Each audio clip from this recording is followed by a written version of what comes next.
오늘 본문은 율법에 관한 것입니다. 율법에 관한 이해가 특별히 필요한 이유는 기독교의 신앙 그리고 구원과 연결해서 아주 필요한 이해가 죄, 율법, 은혜입니다. 영생, 구원에 대한 것은 오히려 어떤 의미에서 쉽고 이 죄와 율법과 은혜에 대한 이해는 상대적으로 소홀하기도 하고 많이 왜곡되어 있곤 해서 이 사도 바울은 죄, 율법, 은혜를 따로 다루는 것입니다. 7절부터 13절에 있는 말씀에서는 가장 중요한 말씀이 10절 보시면 생명에 이르게 할 그 계명이 내게 대하여 도리어 사망에 이르는 것이 되었도다 하는 것입니다. 법은 여러분 잘 아시다시피 옳고 그른 것을 분간시켜주는 어떤 눈금입니다. 경계이고요. 그런데 살면서 경험하시다시피 이 옳은 것으로 우리는 늘 사람을 잡지 그 옳은 것으로 사람을 격려하지 못합니다. 그것이 현실입니다.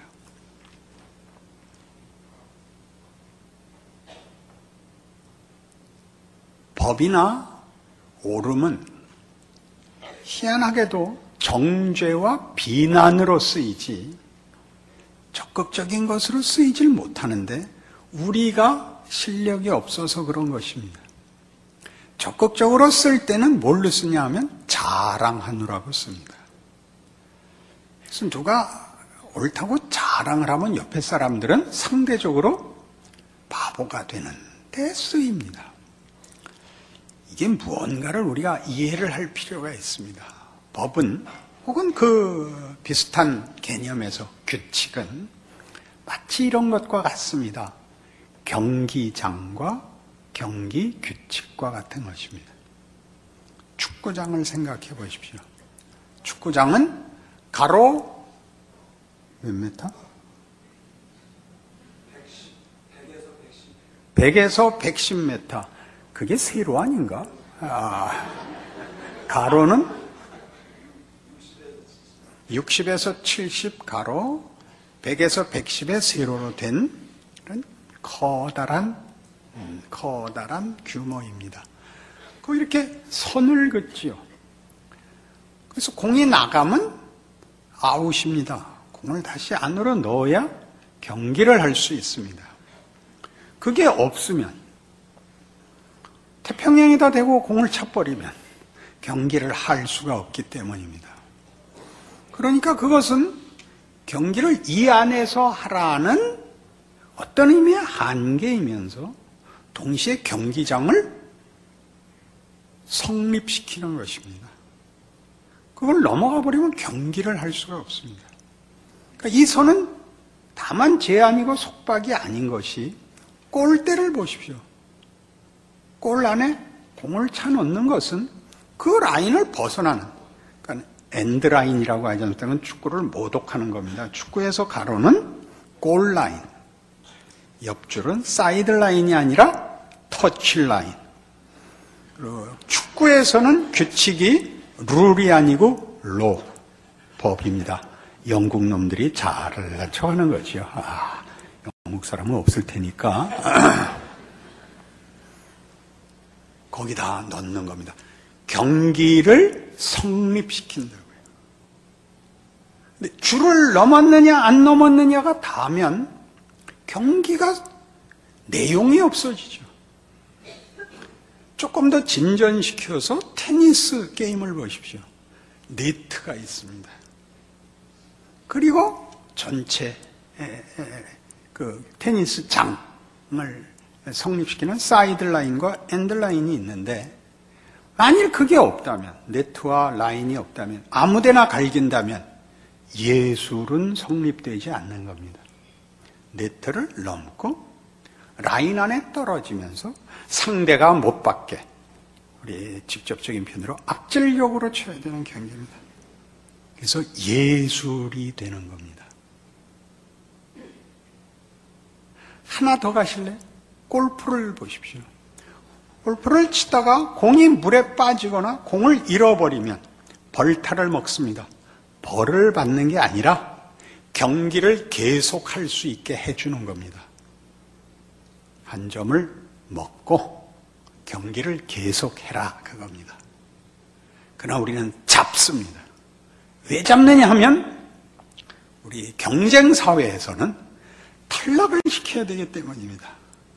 계속 제거해 나가서 홀로 남아야 되는 세상에 매정한 사망의 법칙이 우리를 내몰고 있어서 하나님이 끌어안고 창조와 약속하신 영광을 누리는 경기는 개념이 우리에게 없습니다. 그게 죄가 하는 일입니다. 죽은 자가 당면한 현실인 것입니다. 규칙을 위해서 경기를 하는 게 아니라 규칙이 경기를 위해서 존재한다는 것을 이해해야 되는데 율법은 오고 경기자는 죽어버린 겁니다. 경기자가 죽어 있으니 율법을 갖다 쓸 데가 없고 이 시체가 어디 놓여 있느냐 하는 검시밖에 없게 됩니다. 이해가 되십니까? 이사야 42장에 가시면 1018페이지 이사야 42장 1절 기독교의 깊이는 이겁니다. 내가 붙드는 나의 종 내 마음에 기뻐하는 자 곧 내가 택한 사람을 보라. 내가 나의 영을 그에게 주었은즉 그가 이방에 정의를 베풀리라.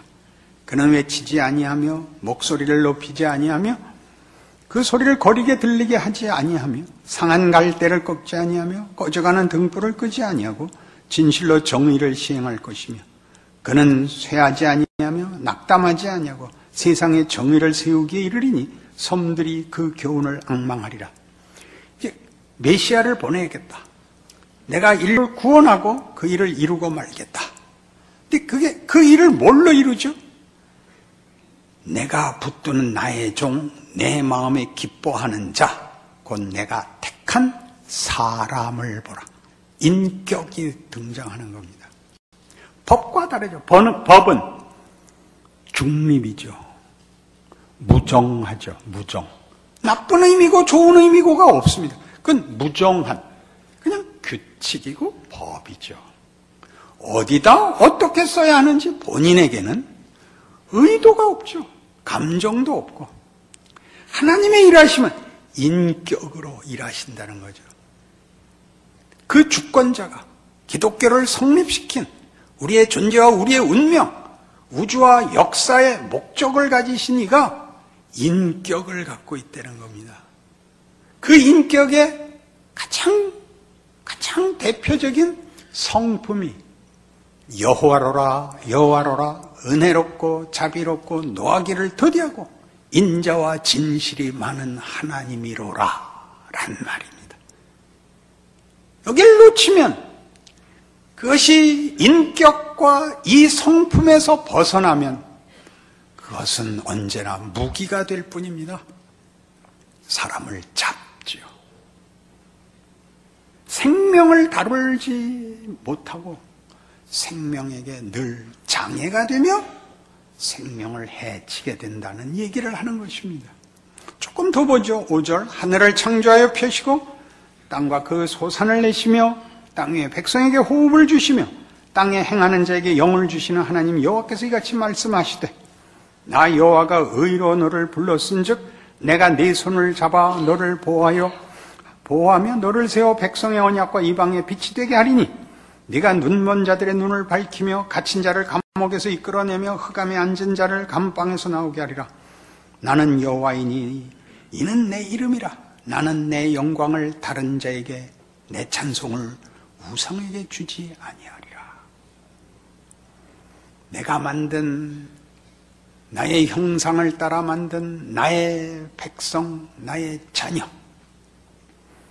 내가 만들고 내가 완성하겠다.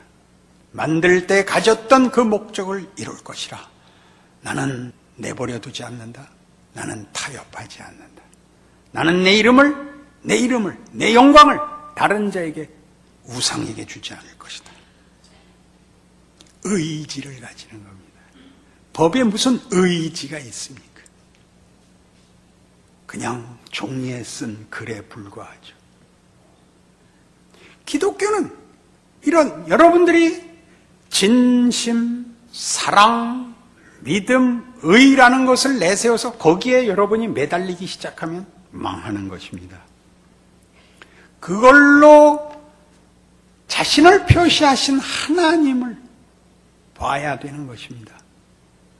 우리를 구원하시고, 아니 우리를 만드시고, 우리에게 찾아오시고 약속하시고, 우리의 운명을 선언하시는 이가 인격자라는 걸 알아야 되는데, 그분이 도덕성을 갖고 있다는 것이 율법이 하는 중요한 계시죠. 그리고 그 성품적인 설명은 다만 법칙에 불과하지 않다는 것입니다. 다만 도덕에 불과하지 않다고 얘기하는 것입니다. 하나님이 다만 옳고 그른 것을 나누러 오시는 분이 아니라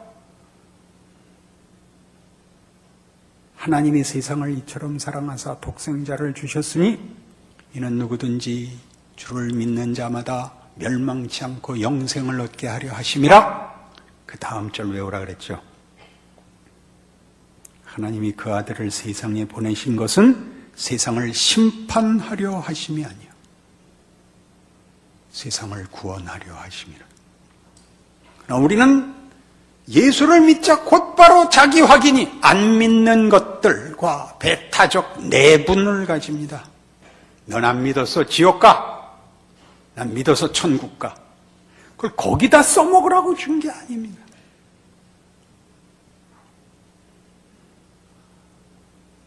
그거야 맞는 말이지만 거기다 써먹으면 안 되는 것입니다.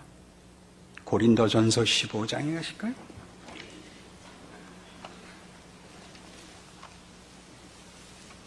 신약성경 284페이지 고린도전서 15장 54절 이 썩을 것이 썩지 아니함을 입고 이 죽을 것이 죽지 아니함을 입을 때에는 사망을 삼키고 이기리라고 기록된 말씀이 이루어지리라.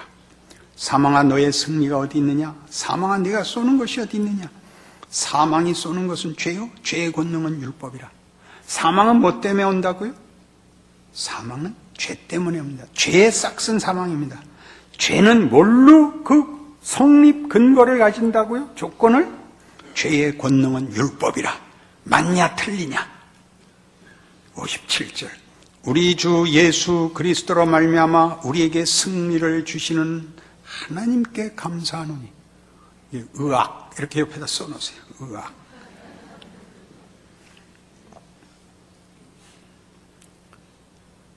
율법은 아마도 아까도 얘기한 것 같이 경기 규칙일 것입니다. 우리는 거기서 패배할 수 있습니다. 게임에서 패배할 수 있습니다. 그럼 승리하면 살아남고 패배하면 죽는 것이 끝이 아니다. 지는 자는 죽이는 것이 아니다. 부모가 와서 등을 두드리며 잘 싸웠어. 다음번엔 이기면 돼. 그리고 집으로 데려가는 것이 우리 주 예수 그리스도로 말미암아 우리에게 승리를 주시는 하나님입니다. 잘잘못에 그 하나님의 통치와 구원과 영광을 가두지 마십시오. 그것보다 큽니다. 진 건 진 겁니다. 잘못한 건 잘못한 겁니다. 거기서 끝나지 않습니다. 그것보다 큰 부모가 자식의 편을 들듯 너 다시는 그러지 마라. 너 그렇게 하면 결국은 너 손해라는 거 알겠지? 아직도 모르겠다고? 밥 먹고 다시 얘기하자. 아직도 모른다고 너 죽을래? 정말 죽일까요? 성경이 하는 이야기 속에서 하나님이 누구신가를 이런 죄, 율법, 은혜에서 오히려 더 분명하게 깨우치지 못하면 늘 이것이 하나님을 대신해서 튀어나옵니다. 하나님을 대신해서 헌신, 감격, 사랑 이런 것들이 마치 자기가 궁극적인 주인인 것 같이 우리를 붙들고 늘어져서 우리의 신앙을 이 넓이, 이 깊이에서 붙잡아 갑니다. 예수를 믿는 자의 가장 중요한 현상은 넉넉함이어야 됩니다. 넉넉함. 집에 가면 모든 것이 해결되는 것입니다. 집에 가면 더러워진 옷을 빨아줄 것이요, 고픈 배를 채울 것이요, 내가 뭘 잘못했다 그러면 부모님이 해결해 주실 것입니다. 우리 주 예수 그리스도로 말미암아 이김을 주시는 하나님, 만들지 않고 받습니다. 그게 기독교지요. 대강사라도 된다? 그럴려 했어요. 히브리서 12장에서 뭐라 그랬죠? 하나님이 받으시는 아들마다 징계하심이라. 자기 자식을 징계하지 않는 아버지를 보았느냐? 징계하지 않으면 그는 사생자요 자식이 아니니라. 허클베리 핀이 훨씬 편하게 산다는 건 아시죠? 그는 학교를 갈 수 없어서 톰 소여가 부럽고, 톰 소여는 학교를 안 가는 허클베리가 부럽습니다. 철이 있는가 없는가라고 물어야죠. 우리의 인생에서 나의 실수, 실패, 경기에서의 패배 같은 것들은 가장 중요한 거나 궁극적인 내용을 갖고 있지 않습니다. 우리는 모든 경기에 이겨야 되고 모든 순간에 우위에 서야 한다고 믿는 바람에 말하자면 그런 명분이나 명예나 지위나 권력이나 우월함 같은 데 붙잡혀서 하나님이 누구시고 구원이 무엇이고 그 안에 있는 부요함이 무엇인지를 아마 놓치고 있을 것입니다. 우리의 확인이 매번 우리의 현실을 내가 원하는 대로, 내 소원대로 조종하고 싶고 조작하고 싶고 장악하고 싶은 욕심을 낳는 것일 것입니다. 두려움 때문에 말이죠. 그 일에 대한 역사의 증언은 이렇습니다. 역사는 의식이 없다 라는 말을 역사학자들은 다 합니다. 그 조건과 그 정황이 왜 이 결과를 낳았는지를 모르는 겁니다. 최악의 결과를 낳곤 합니다. 1차 세계대전이 왜 났는지, 2차 세계대전이 왜 났는지 결과적으로는 안 그럴 수 있는 이유가 더 많았는데 그 일이 일어납니다. 야콥 브루크하르트라는 18세기 독일 역사학자가 세계 역사의 관찰이라는 글을 냅니다. 세계 역사의 관찰이라는 것은 역사는 인격이 없다는 겁니다. 심리적으로 진단할 수 없다 그래서 관찰. 그 무생물을 대하듯이 관찰을 한 겁니다. 이런 일이 일어났고 이런 일이 일어났고 이런 일이 일어났다를 사실만 중요한 사실들만 나열하며 그 사이에 연결고리가 없다는 것입니다. 그러니까 모든 역사는 그걸 쓰는 사람이 과거를 자기 편하게 해석하는 것입니다. 우리는 한국 사람이니까 일본이 밉고 일본은 일본 사람이니까 한국이 우스운 겁니다.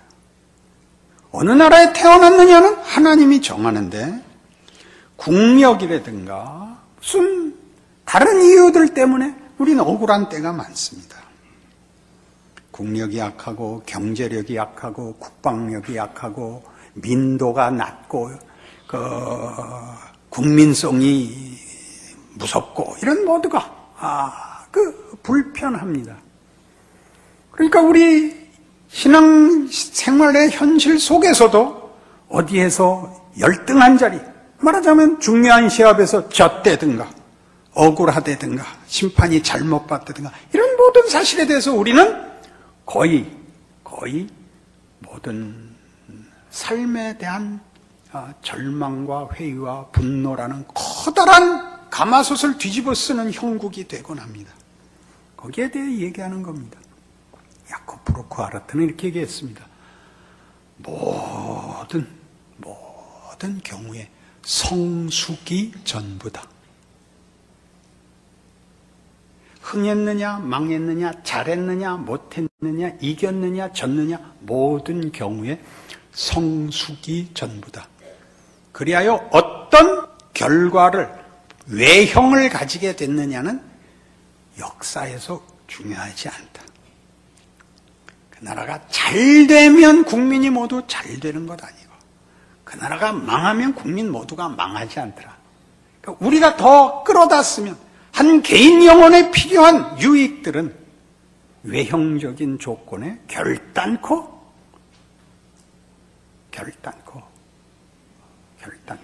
붙잡혀 있지 않더라. 하나님의 은혜를 베푸시면 어느 경우에도 유익을 본다 라는 사실입니다.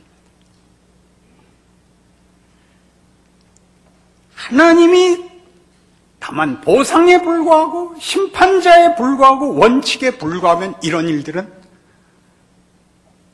불가능해집니다. 그분이 은혜롭고 자비롭고 노하기를 더디하고 인자와 진실이 풍성해야 가능한 것입니다. 다만 원칙을 지켜야 하고 원칙이란 아무래도 좋아 라는 식으로 이해돼서는 안 되는 것이죠. 하나님이 의로우시고 하나님이 거룩하시다는 사실을 우리의 복과 명예로 요구하고 계시고 그 일을 위하여 하나님이 그의 의지를 동원하여 성실하심과 다정하심과 긍휼하심과 용서와 이해와 기다림으로 우리 안에 이 일을 만들고야 마는 것이 인생이다, 역사다 이렇게 알아야 역사는 다만 순환한다, 인생은 다만 윤회한다 이렇게 절망하지 않게 됩니다. 아무것도 아닌 다만 쳇바퀴를 도는 것 같은 순환하는 역사, 순환하는 인생? 아니요. 각각이 훈련을 받아 각각이 이 위대함과 하나님의 약속한 영광의 자리에 가는 것입니다. 각각이 다 구체적인 자기 인생을 살아서 이 복을 누리게 되는 것입니다. 율법이 무엇인가 할 때마다 그 법을 주신 하나님이 얼마나 위대한가로 우리를 인도하여 자비롭고 성실하신 하나님을 만나도록 해야 할 것입니다. 예수 그리스도께서 요한복음 13장 33절과 34절에 그래서 이걸 요구합니다. 서로 사랑하라. 뭐라고 하시면서 새 계명을 너희에게 주노니 서로 사랑하라. 너희가 서로 사랑하면 이로써 너희가 내 제자인 줄 알리라. 사랑이란 뭐죠? 사랑이란 이해하고 기다리고 될 때까지 정성을 바치는 것이 사랑입니다. 사랑을 하려는 게 무슨 뜻이죠? 하나님이 우리에 대해서 그러신다는 거죠. 너 겁먹지 마라. 너 정죄하고 다니지 마라. 너 인상 쓰고 다니지 마라. 네가 가진 자인 줄 알아라. 겁내지 마라. 그게 사랑하라입니다. 사랑은 불이 타는 게 아니고 사랑은 너무나 넉넉해서 흘러 넘치는 것들입니다. 그 사실을 알지 못한다면 기독교 신앙은 고통스러울 겁니다. 그걸 알면 패배 속에서도 명예가 있을 것입니다. 진 팀이 이긴 팀에 대하여 박수 치는 것보다 큰 건 없습니다. 그렇죠? 이기고 바보같이 구는 사람을 얼마든지 봅니다. 승리를 감당할 실력이 없어서 조소나 하고 경멸이나 하고 경박하게 구는 것은 그 승리가 가지는 그 명예를 스스로 감당 못하는 것이죠. 지고 통곡하고 유니폼을 찢어버리는 것이 패배를 확인하는 것이 아니라 이게 끝이 아니다 라고 박수를 쳐야죠. 나 이렇게 돌아올 거다. 내가 이기면 그렇게 안 할 거다. 그러는 거예요. 여러분의 현실, 자신의 개인 인생, 조건, 환경, 여러분이 직면하고 있는 문제들 속에서 하나님의 사람으로 넉넉한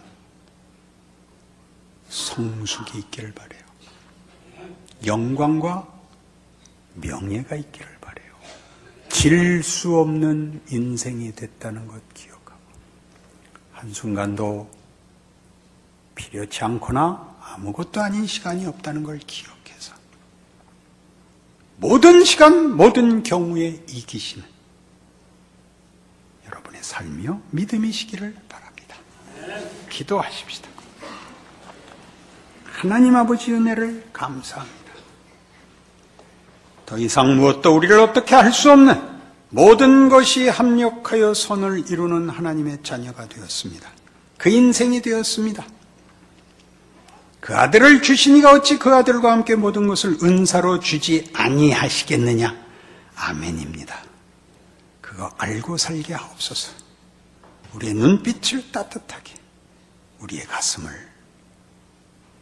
활짝 열어젖히는 우리의 인생을 걸어가 하나님의 사람이 모든 경우를 어떻게 넉넉히 받아내는가 보이는 위대한 길을 걷게 하시옵소서. 예수님 이름으로 기도합니다.